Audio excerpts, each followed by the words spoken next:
which are still required except when you're eating or drinking. Retail establishments can also reopen with capacity limits and health screening. 75% capacity for supermarkets and other stores that primarily sell groceries or convenience stores, pharmacies. 50% for all other retail, including discount and big box retailers, liquor stores, hardware stores, and garden centers. As well, sports and recreational facilities may reopen with capacity limits as well, and personal care services may also open. So visit hamilton.ca/coronavirus to learn more about the reopenings and current restrictions in our community while we're in the red control category. I'm also pleased residents are now able to access most city services in person with an appointment. I want to stress that it's by appointment only, so you can call 905-546-CITY 2489. Many of our services are available online, and residents are still encouraged to access these virtually where possible. So visit hamilton.ca/online city services.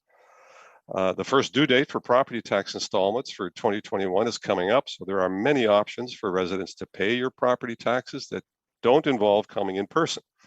You have pre-authorized debit payment plans. You can pay at the bank. You can pay by mail, by telephone or online banking, or in person at City Hall or a municipal service center. But again, remember, by appointment only. You can't just walk in the door and get service at these desks. So you need to make an appointment. Call 546-CITY or 2489, and you can make an appointment to come and pay your taxes at a service center. There are a number of other reopenings happening for cities' facilities and services and programs, and Paul will walk you through those in just a moment. And so while we are no longer under the stay-at-home order, we must continue to follow all public health safety measures in order to protect the health and well-being of everyone in our community. We must make sure that we don't get complacent when we see our case numbers go down and our economy slowly reopens. We are still in a crisis, and it's a deadly virus in our community. And there's also continuing concern about the variants that may be out there that I'm sure Dr. Elizabeth will tell you about.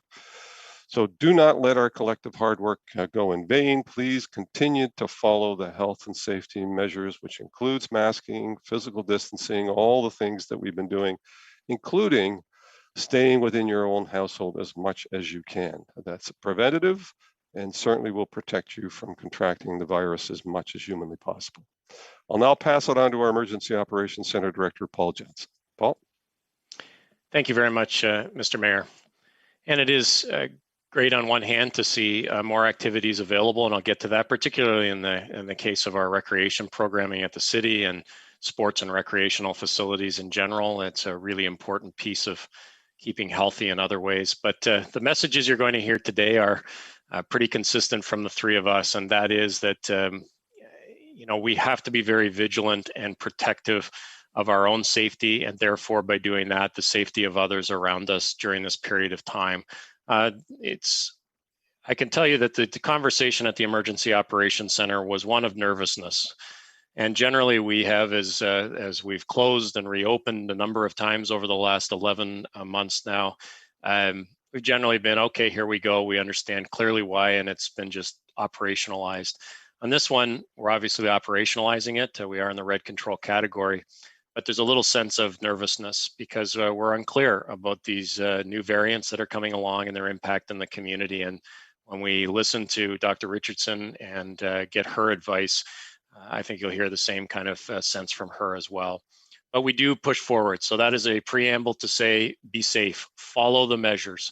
When you go out and you access these facilities that are now available to you, be they businesses or organizations, do so in the safest manner possible. Wash your hands regularly, wear your mask, and wear it at all times that you possibly can.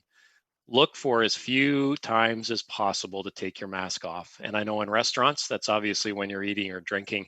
But while you're just talking at the table, when you're walking into the facility, it's not a mask-free zone for the entire time you're there, and that will help us as well. It's those types of things we can do together that will help us get through this period as well as we can. So the mayor took you through a number of the pieces that are opening up. All of the information's on our website, the provincial website as well, so people can find out all of the activities that are going on in the community and the limits that are placed around those. In terms of the city, one of our major focus areas will be around recreation, because as I mentioned, we are pleased that in some small ways we can get people back into additional activities that will help keep them active and help keep them healthy. And so things like winter golf will become available again at the Shadoke Golf Course. Disc golf and disc lending will be available at Kings Forest. We are going to slowly bring our indoor arenas back online, and ice rental will be available for groups. It's still very limited in terms of the numbers of people who can be in there, but we were really pleased also, and a big thank you to the province for further clarifying the definition of facilities. So fully enclosed spaces in a multi-use facility, for instance, where we have 2 or 4 pads of ice, each area is where we will be enforcing the limits. And so in each of our rinks, if we have a double rink or in all 4 of the rinks of the quad pad, we'll be able to have 10 participants and then the coaches and a guardian if the people are under 18 years old. So those are some good things that will encourage safe extra participation. And that's a bit of a change. And we were very pleased that the province further clarified it. We'll also be getting and readying our indoor pools. There is a bit of work that we need to do on indoor pools whenever they go dormant for a long period of time, and they have been dormant since we went into the gray category before the holidays. We need to get those back up and going. Don't expect them online until the beginning of March, but we'll be ready for some pool openings through the month of March as well. Right now, all access to recreation programs are restricted to residents of the City of Hamilton and Hamilton-based organizations and sports clubs. And this is a piece that picks up on some comments that have been made provincially, and certainly things that we've talked about locally at our Emergency Operations Center, which is we want to ensure that the activities that are opening up because of the category we're in are with people that are in that category, and that we're not seeing people coming from the Greater Toronto area and quite frankly on the other end from Niagara, because they remain in the gray lockdown category, that they would be coming in utilizing services. We did see this in the last time that there was a variety of color schemes across the province, and so we're trying to do our best to keep that there. So for organizations and for obviously for families and individuals in the City of Hamilton, you have access to your recreation facilities, absolutely, but we will be curtailing access to others during this period of time. The mayor mentioned that appointment only services are available. Why appointment only right now? Again, we're getting back into this in easing into it. So in-person services we want to get back to, but we're doing it by appointment only. That will keep us from having lines of people outside. A, the weather's not great. B, again, just that safety measure of having those appointments, knowing who's coming, how many people will be there to keep everybody safe.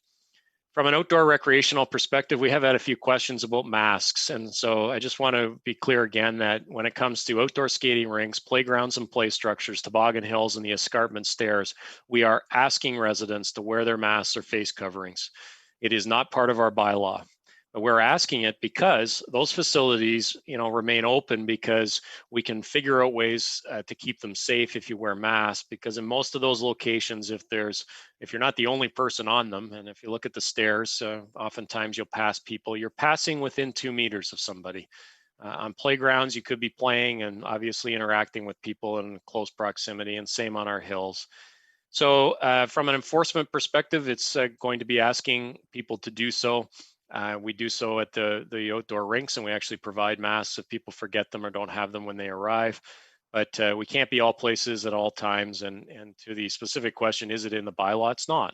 But that doesn't mean we can't ask, and we do expect people in those 4 instances to be wearing masks. So this is a time to keep safe. This is a time where we will adjust our enforcement to the new rules and regulations that are in front of us.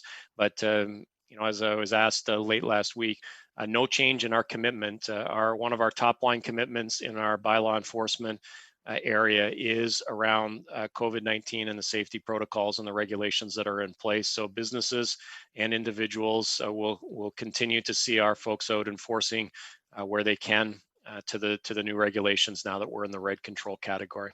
And I'll pass it over to Dr. Richardson. Thanks very much, Paul. So going to go through some case updates today and then speak a little bit more about where we're heading with the red zone and some vaccine information. So 9,877 cases total in Hamilton as of today. That's 60 new cases increased from yesterday. 92% of those are resolved, down to 330 active cases and 276 deaths to date. Fortunately, no new deaths today. We are currently reporting a total of 18 outbreaks, with 2 new outbreaks reported today, one at Good Shepherd's Men's Centre and the other at the Hamilton Wentworth Detention Centre.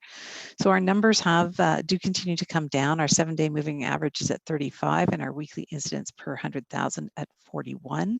And the province did update our weekly reproductive rate at 0.88. So as always, you can find out more about those details on our website.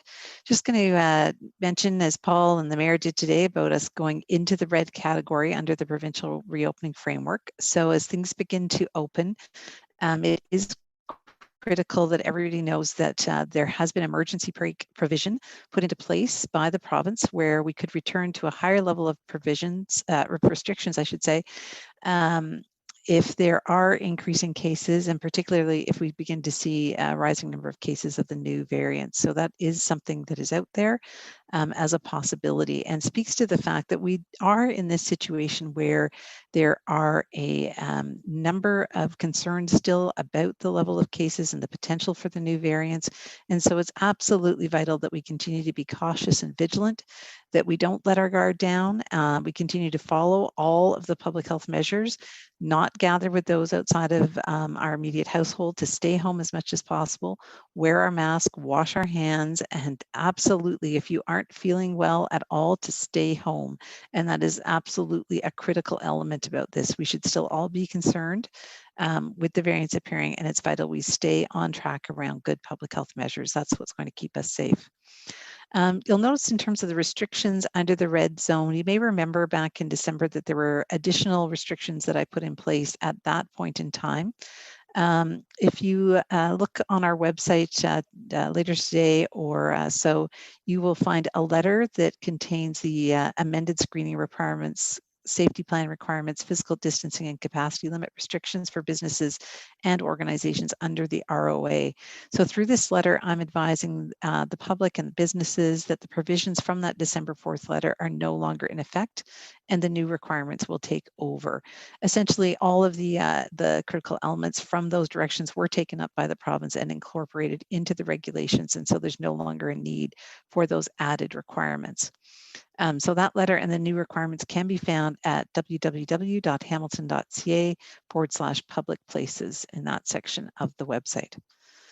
On the vaccine front, I'm glad to be able to share some good news on that topic. So as of the end of the day yesterday, we had completed a total of 25,600 vaccine doses almost, with 8,300 of those through the mobile site and 17,200 through the fixed site clinics. And over the weekend, the provincial government announced the expansion of the COVID-19 vaccine program, given the expected gradual increase in Ontario's vaccine supply, and it is going to be a gradual increase right now.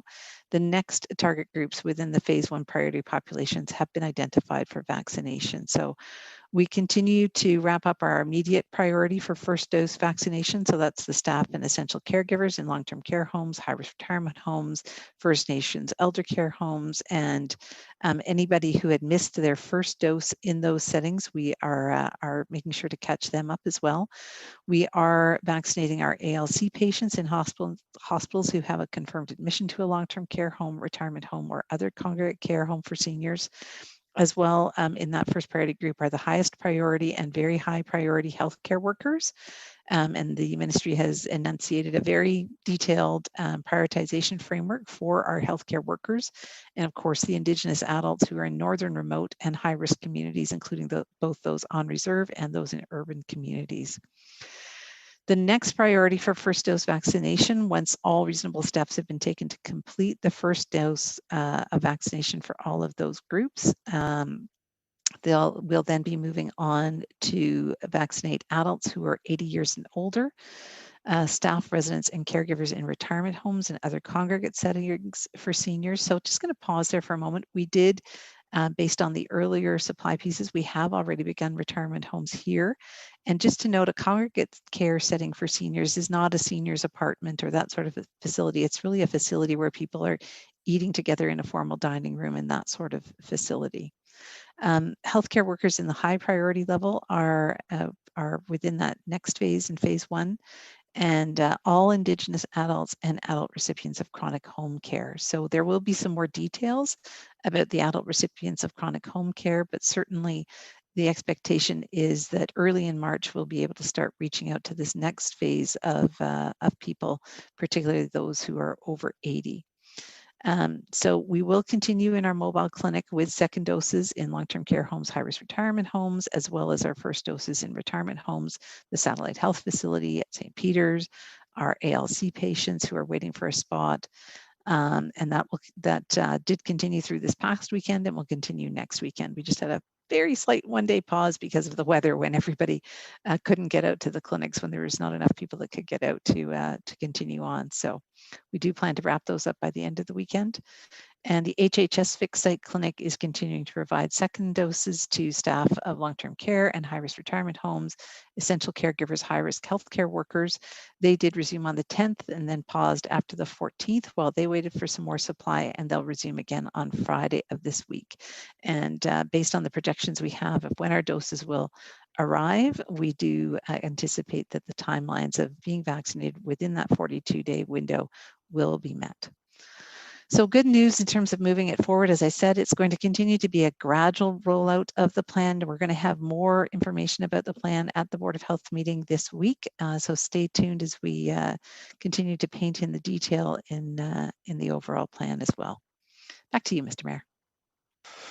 Thank you, Doctor. Thank you, Paul Johnson. And while today many businesses are reopening, I want to remind everyone to be patient and kind to those that are working in those establishments. Local businesses are doing their part, are required to do their part to reduce the spread of COVID-19. So when they're asking you to wear a mask or to answer some questions around health screening, or to keep your distance from other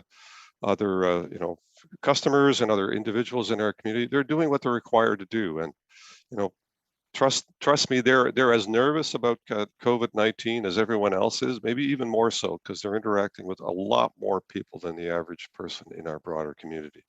So be kind, be respectful, do as you're asked to do when you're entering these establishments, and help our essential workers and grocery store clerks and frontline healthcare workers do the work that they need to do, and hopefully de-stress their work as well a little bit. That's what you can help with. We are all in this together, and together we need to help one another through this. If you know of someone who is struggling with the pandemic, please reach out for help.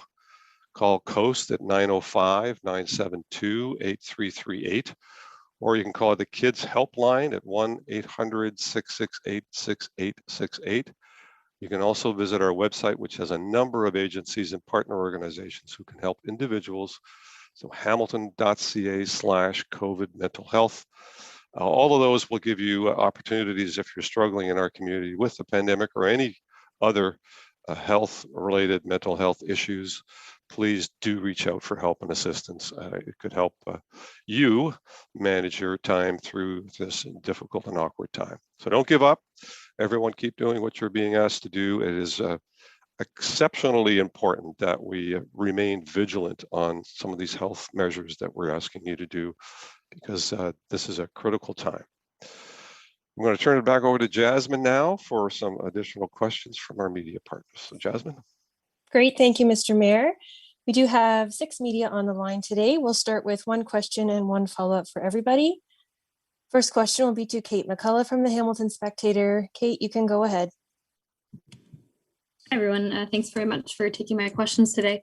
My first question is for Dr. Richardson. Dr. Richardson, I wonder if you could tell us about asymptomatic testing in schools over the weekend, in terms of how this initial or pilot testing went, what uptake was like among students and staff, how many tests were conducted, and anything you can share about the results.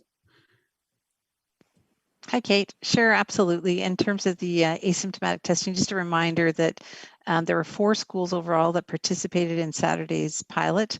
They tested 21 eligible staff and 65 eligible students over the 7-hour clinic that went on there. I'm sure the weather had a little bit to do with the uptake in testing at that point, but we were able to see people, get them through. Of those that came forward, there were no positive test results. So there were 0 presumptive positive cases. So with numbers coming down, we do know that what happens in schools reflects what's happening in the community.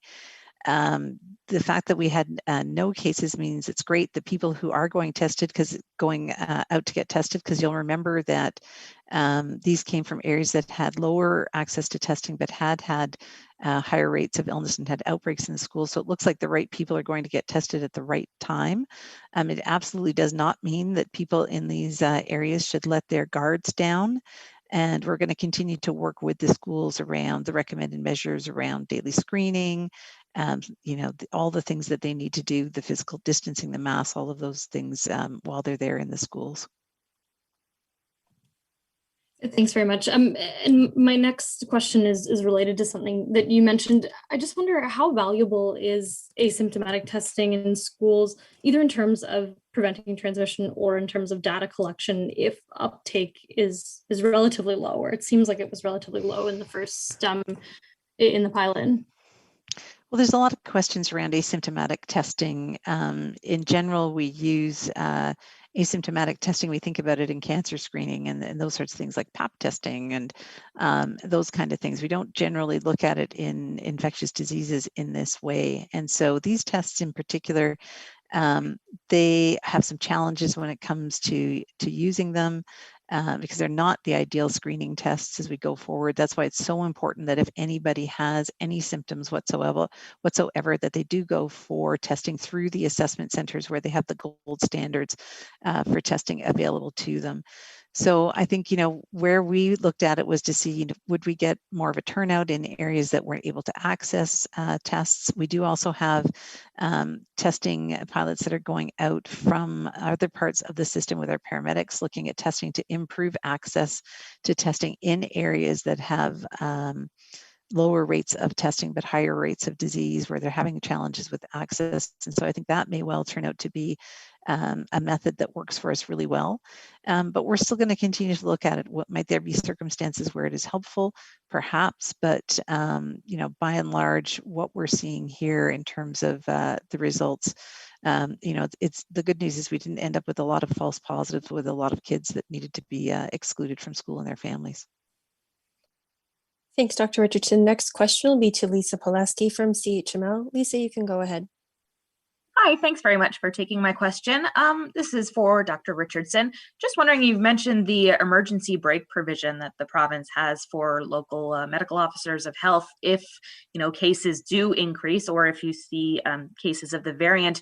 Do you have specifics on the thresholds that you would basically, at which point you would put that emergency break kind of into effect? Would you have to see just one case of the variant, or would you have to see a certain weekly case rate? Just wondering about the specifics of that. Thanks, Lisa. The specifics of this are still being worked out. So it's something that the Chief Medical Officer of Health for the province, David Williams, would look at in conjunction with the local medical officer or medical officers of health, depending on the size of the region that's affected. It wouldn't be a single case of the variant that would do that. We know we've had cases in multiple jurisdictions across Ontario, and most of those are back into the prioritization framework at this point, but it would certainly be something if numbers started to rise that we would look at. So those details are still being worked out at the provincial level, but we're very glad it's there in case we start to see those kinds of increases. Okay, thanks. And my next question is for you as well. Just wondering, there was a little bit of a data discrepancy over the weekend in terms of, I guess it was Sunday, I think, where it said negative 21 new cases, which is an unusual thing to see. Just wondering if you could comment on how that happened and why that was a number on the weekend. Yeah, thanks, Lisa. Day by day, data numbers are a challenge. And so, what happens is that the information comes in from the labs and through the Ontario Lab Information System. And then our staff work very hard to reconcile the two different data sources. And depending on the timing of when things come in and when things get reconciled, you can see those ups and downs as we go. And so that's why it's really important not just to focus on the day by day numbers, but to rather look at the broader trends of what is happening. And so, we can see right now the trend is generally coming down, but we've had a couple of days with higher numbers and one with a very odd negative number. And so, but the general trend is still that is the thing that we need to look at as we're looking at the cases.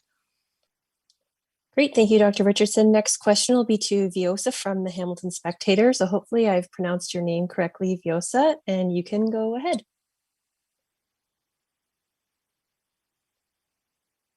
And we'll just get you off mute there if possible. Thanks, Jasmine. Yeah, that was the correct pronunciation. And thank you for taking my questions. My first question is for Dr. Richardson. So currently under Section 22 orders under the Health Protection and Promotion Act in Hamilton, it seems to only be in place for congregate living settings in relation to the pandemic, but other health regions have used that as a mechanism for workplaces and businesses where one or more people have been diagnosed with COVID. As you mentioned, you're still waiting for word on what criteria will be in place for the emergency brake provision. And while you wait for that criteria, do the Section 22 orders give public health enough of a mechanism to put out fires if the region were to see higher spread in the coming days? Thanks very much, Viosa, and welcome to our conferences. In terms of the Section 22 orders, so yes, we've used them here in Hamilton in relation to congregate care settings of various types. And essentially what we need to do in order to use the Section 22 orders, we have to be clear that there's an outbreak going on, which this pandemic clearly is.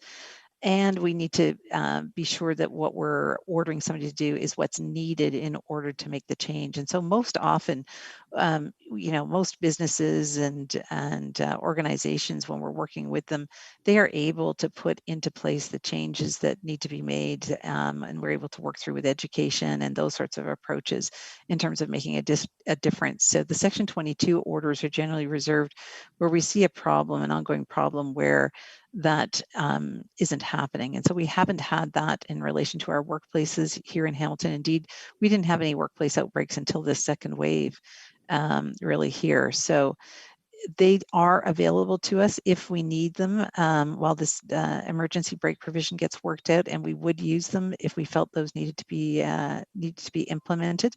But ideally, we would get to this framework that we're using consistently across the province. So that there's similar mechanisms that happen across the whole province. And indeed, as we go forward, we may well find it's multiple jurisdictions that need to have that applied. And so again, you'd want to have a consistent way of doing that across those jurisdictions. Awesome. And my follow-up is also for you. I'm wondering if you could tell us if cell phone mobility data will be used to track so-called region hopping for those attempting to access businesses in Hamilton for shopping, for example, and what do you expect to see based on pre-lockdown trends versus like how this time could be different? Well, that's a very good question. We don't actually have the cell phone mobility data right now. We had some access through a demonstration that was given for us, and the province certainly has that kind of mobility data that they are using when you see the analyses that are done by the science table. So we're hopeful we may have some of that data in the next couple of months, but we don't have it at this point.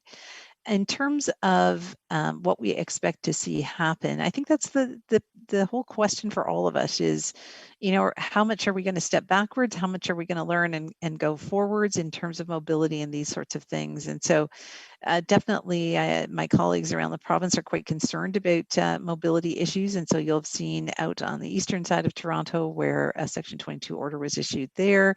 In terms of prohibiting people from booking into various settings there.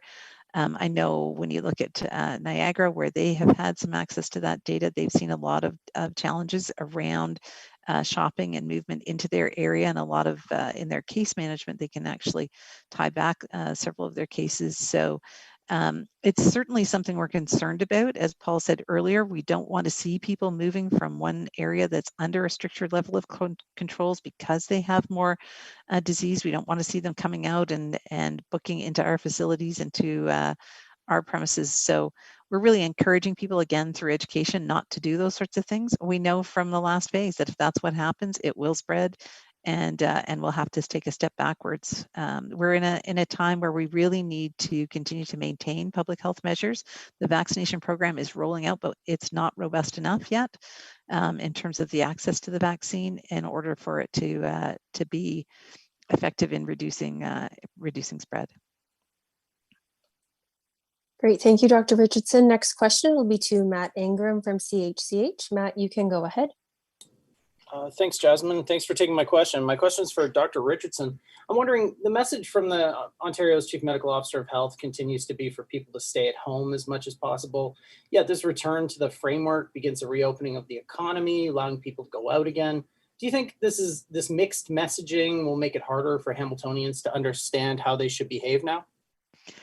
Yeah, no, that's a good question in terms of, are we clear in terms of what the concerns are and what this means? I mean, there's a strong desire for people to be able to, earn their living, to be able to support themselves, for businesses to be able to do what they do. But we have to continue to consider it within the context of the advice to stay at home. And so it's not, let's go out shopping, let's go do these things, let's gather with our friends at the mall, let's go out for dinner with a group of friends. It's very much a matter of there is some reopening, so you can access those things, but as much as possible, you should be able to stay at home and make sure you're following public health measures overall. And if we don't, we've seen what can happen in the past when that didn't happen. Our case rates went up. We had more outbreaks than ever in our congregate settings and in our most vulnerable populations, and our hospitalizations, ICU use, all of those things went up. And so, I'm hoping that people see what happens when it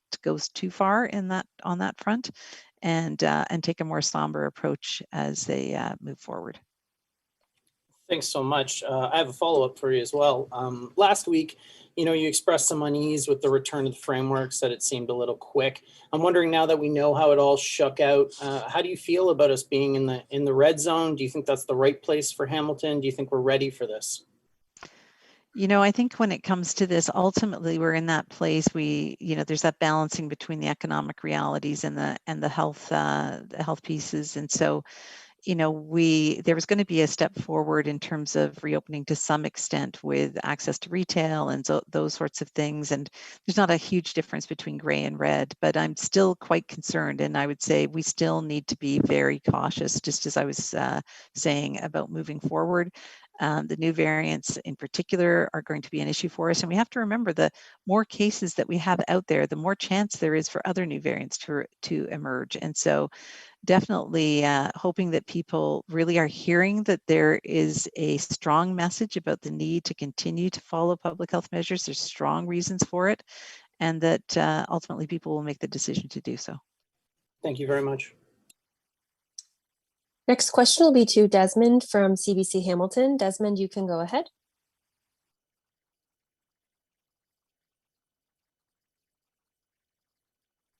And we'll just get you off mute if you'd like to ask a question, Desmond. Okay, we'll move on. Next question then to Nicole Martin from CHCH. Nicole, you can go ahead. Thank you so much for taking my questions. Sorry, Mayor. Sorry, Paul. These questions are for Dr. Richardson as well. Dr. Richardson, the province tells us that they expect priority groups of seniors 80 and older will be the next to get the vaccine, as you mentioned, and that they say that neighborhood mobile clinics are being planned by local public health units. Can you tell us a little bit more about the prep work from Hamilton Public Health on this, and in terms of call centers or getting the message out to seniors in our communities? Thanks very much, Nicole. So you're going to see more and more information from us this week in terms of our vaccination strategy and where we're going with this. And as we've been working with the provinces, they've tried to sequence out who's going to have the vaccine, what the prioritization is. Our strategy is actually shifted. We've got a whole suite of methods that are available to us, we've been working on, and then we're making choices based on what it is that the province is doing in terms of prioritization. So absolutely, when it comes to those who are over 80, we think there's a few different ways we need to approach that.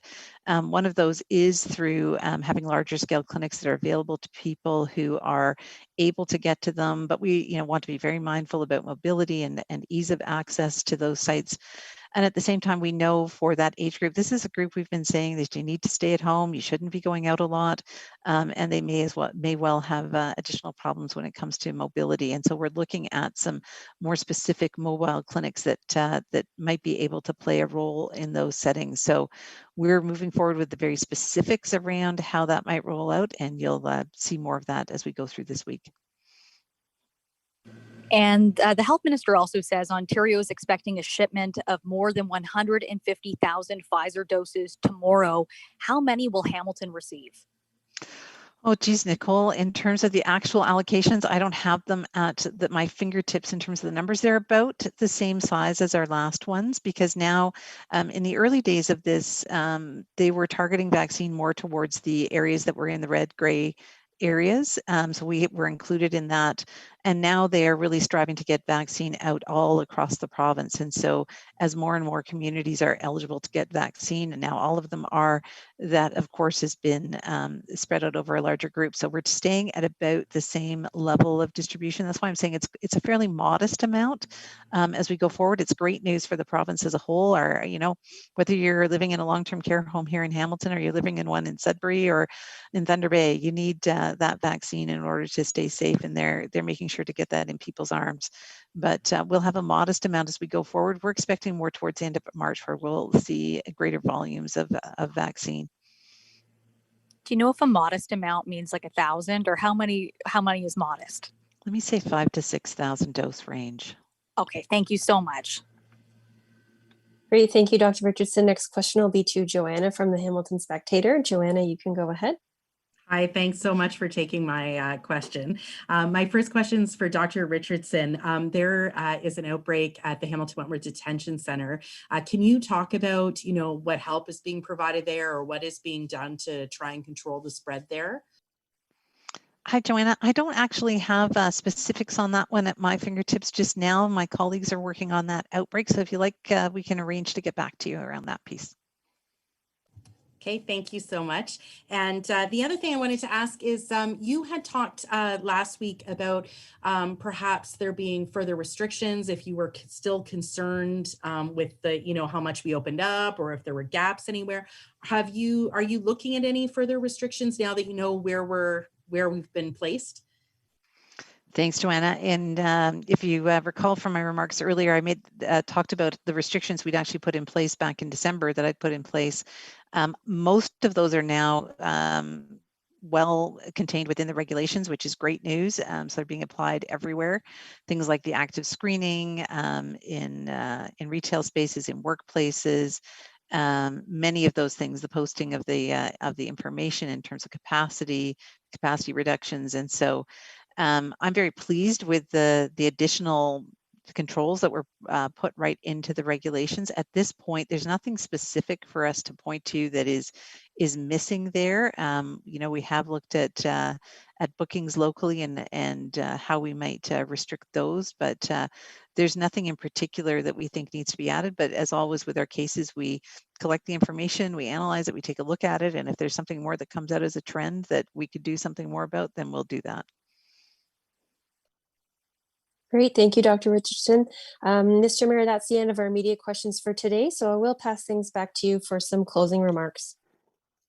Great, thank you very much, Jasmine, and thank you to our media partners for your questions. And we will be back here next Tuesday for another version of our media update.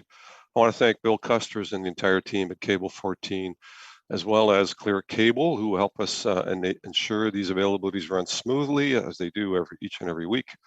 And for more information on COVID-19 and our response efforts, please visit our website at hamilton.ca/coronavirus. If you haven't done so already, you can further help limit the spread of COVID-19 by downloading the COVID Alert app on your smartphone or through the App Store at Google Play. We need to continue to work together to protect one another. And so please continue to vigilantly take hold of the measures that the doctor and Paul Johnson have elucidated today.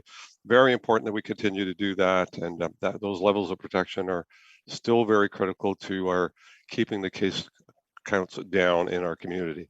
So again, our next media briefing will be held on Tuesday, February 23rd, 4 p.m. Next time.